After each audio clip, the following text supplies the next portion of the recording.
College में happy married life पर एक कार्यक्रम हो रहा था जिसमें कुछ शादीशुदा जोड़े हिस्सा ले रहे थे। जिस समय प्रोफेसर मंच पर आए उन्होंने नोट किया कि सभी पति पत्नी शादी पर जोक कर हंस रहे थे। ये देखकर प्रोफेसर ने कहा कि चलो पहले एक गेम खेलते हैं, उसके बाद अपने विषय पर बातें करेंगे। सभी खुश हो गए और कहा, कौन सा गेम? प्रोफेसर ने एक मैरिड लड़की को खड़ा किया और कहा कि तुम ब्लैक बोर्ड पे ऐसे 25 से 30 लोगों के नाम लिखो जो तुम्हें सबसे अधिक प्यारे हों। लड़की ने पहले तो अपने परिवार के लोगों के नाम लिखे, फिर अपने सगे संबंधी, दोस्तों, पड़ोसी और सहकर्मियों के नाम लिख दिए। अब प्रोफेसर ने उसमें से कोई भी कम पसंद वाले 5 नाम मिटाने को कहा। लड़की ने अपने सहकर्मियों के नाम मिटा दिए। प्रोफेसर ने और 5 नाम मिटाने को कहा। लड़की ने थोड़ा सोचकर अपने पड़ोसियों के नाम मिटा दिए। अब प्रोफेसर ने और 10 नाम मिटाने को कहा।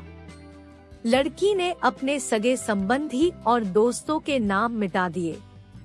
अब बोर्ड पर सिर्फ 4 नाम बचे थे जो उसके मम्मी पापा, पति और बच्चे का नाम था।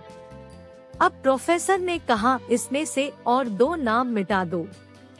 लड़की असमंजस में पड़ गई। बहुत सोचने के बाद बहुत दुखी होते हुए उसने अपने मम्मी पापा का नाम मिटा दिया। सभी लोग स्तब्ध और शांत थे क्योंकि वो जानते थे कि ये गेम सिर्फ वो लड़की ही नहीं खेल रही थी, उनके दिमाग में भी यही सब चल रहा था।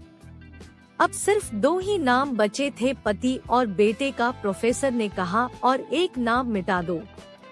लड़की अब सहमी सी रह गई। बहुत सोचने के बाद रोते हुए अपने बेटे का नाम काट दिया।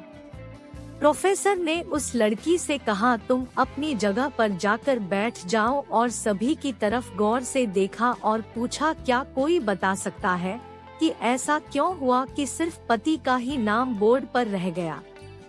कोई जवाब नहीं दे पाया। सभी मुंह लटका कर बैठे थे। प्रोफेसर ने फिर उस लड़की को खड़ा किया और कहा, ऐसा क्यों?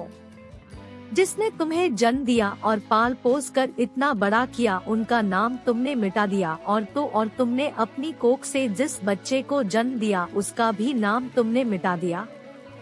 लड़की ने जवाब दिया कि अब मम्मी पापा बूढ़े हो चुके हैं। कुछ साल के बाद वो मुझे और इस दुनिया को छोड़ के चले जाएंगे।